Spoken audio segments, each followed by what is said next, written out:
പെരിയ ഇരട്ട കൊലപാതകത്തിൽ 2 ആയുധങ്ങൾ കൂടി കണ്ടെത്തിയിരിക്കുന്നു. പെരിയ എച്ചിലടക്കത്ത് പ്രതികളെ എത്തിച്ച് തെളിവെടുപ്പ് നടത്തുന്നതിനിടെയാണ് ആയുധങ്ങൾ കണ്ടെത്തിയത്. വിവരങ്ങൾ നൽകാൻ സുനിൽ ഐസക് ചേരുന്നുണ്ട് കാസർഗോഡ് നിന്ന്. സുനിൽ, വിശദാംശങ്ങൾ. ഇന്നലെ വൈകുന്നേരം അറസ്റ്റിലായ 5 പേരിൽ 2 പേരെയാണ് ഇന്ന് തെളിവെടുപ്പിനായി ഈ പ്രദേശത്ത് കൊണ്ടുവന്നത്. അത് 2 പേർ, അതായത് അശ്വിനും അതുപോലെ ഗിജിനും. അശ്വിൻ എന്ന് പറയുന്നത് ഈ പ്രതിയെന്ന് ഇപ്പോൾ പിതാവും കോൺഗ്രസ് പ്രവർത്തകരും ആരോപിക്കുന്ന ശാസ്താ ഗംഗാധരന്റെ മരുമകനാണ്. ഗിജിൻ ശാസ്താ ഗംഗാധരന്റെ മകനുമാണ്. ഈ 2 പേരെയാണ് അല്പസമയം മുമ്പ് ഇവിടെ തെളിവെടുപ്പിന് വേണ്ടി കൊണ്ടുവന്നത്.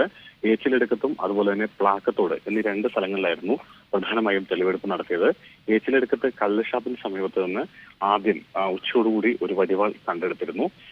അതിനുശേഷം ഇയാളെയും കൊണ്ട് ശാസ്താ ഗംഗാധരന്റെ ഒരു ബന്ധുവിന്റെ ഭൂമിയുണ്ട് ഇവിടെ, ഒരു റബ്ബർ തോട്ടം. ആ റബ്ബർ തോട്ടത്തിന് മുകൾ ഭാഗത്തായി പണി തീരാത്ത ഒരു ചെറിയ വീടുണ്ട്. ആ വീടിന്റെ സൈഡിൽ നിന്നാണ് 2ാമത്തെ വടിവാൾ കണ്ടെത്തുന്നത്. 2ാമത്തെ വടിവാൾ 2.5 സെന്റിമീറ്റർ വീതിയും 63 സെന്റിമീറ്റർ നീളവുമുള്ള ഒരു പുതിയ വടിവാളാണ്. അത്തരത്തിൽ 2 ആയുധങ്ങൾ കൂടിയാണ് ഇന്ന് കണ്ടെടുത്തത്. ഇതോടുകൂടി കണ്ടെടുത്ത ആയുധങ്ങളുടെ എണ്ണം 7 മാറിയിട്ടുണ്ട്. അതായത് ഇതിനു മുമ്പ് ഒരു പൊട്ടക്കിണറ്റിൽ നിന്ന് കഴിഞ്ഞ ദിവസം ഒരു തുരുമ്പിച്ച പിടിയില്ലാത്ത വടിവാൾ കണ്ടെടുത്തിരുന്നു. അതിനൊപ്പം തന്നെ 4 സ്റ്റീൽ പൈപ്പും ഈ കിണറ്റിൽ നിന്ന് ഇതിനൊപ്പം കണ്ടെടുത്തിരുന്നു. ഇത്തരത്തിൽ 7 ആയുധങ്ങളാണ് ഇതുമായി ബന്ധപ്പെട്ട്, ഈ സംഭവവുമായി ബന്ധപ്പെട്ട് കണ്ടെടുത്തിട്ടുള്ളത്.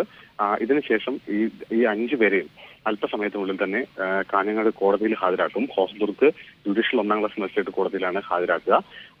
ഇവരെ ഇന്ന് പോലീസ് കസ്റ്റഡിയിൽ വാങ്ങുന്നില്ല. കാരണം കേസിന്റെ അന്വേഷണം ക്രൈംബ്രാഞ്ചിന് കൈമാറുകയാണ്. ക്രൈംബ്രാഞ്ചിന് കൈമാറുന്ന പശ്ചാത്തലത്തിൽ ഈ പുതിയതായ ആളുകളെ കസ്റ്റഡിയിൽ വാങ്ങേണ്ടതില്ല എന്നാണ് ഇപ്പോൾ നിലവിലുള്ള അന്വേഷണ സംഘത്തിന്റെ തീരുമാനം. നാളെയോ മറ്റന്നാളോ ആയി ക്രൈംബ്രാഞ്ച് IG ശ്രീജിത്തിന്റെ നേതൃത്വത്തിലുള്ള പ്രത്യേക അന്വേഷണ സംഘം കാസർഗോഡെത്തും. അവർക്ക് ഈ അന്വേഷണം നിലവിലെ അന്വേഷണ സംഘം കൈമാറും. അതിന്റെ ഫയലുകൾ, അതിന്റെ വിശദാംശങ്ങളെല്ലാം, നിലവിലുള്ള കേസിന്റെ ഡയറി അവർക്ക് കൈമാറും. അതുകൊണ്ട് തന്നെ ഇന്ന് ഹാജരാക്കുന്ന പ്രതികളെ പോലീസ് തൽക്കാലത്തേക്ക് കസ്റ്റഡിയിൽ വാങ്ങുന്നില്ല എന്നാണ് തീരുമാനം.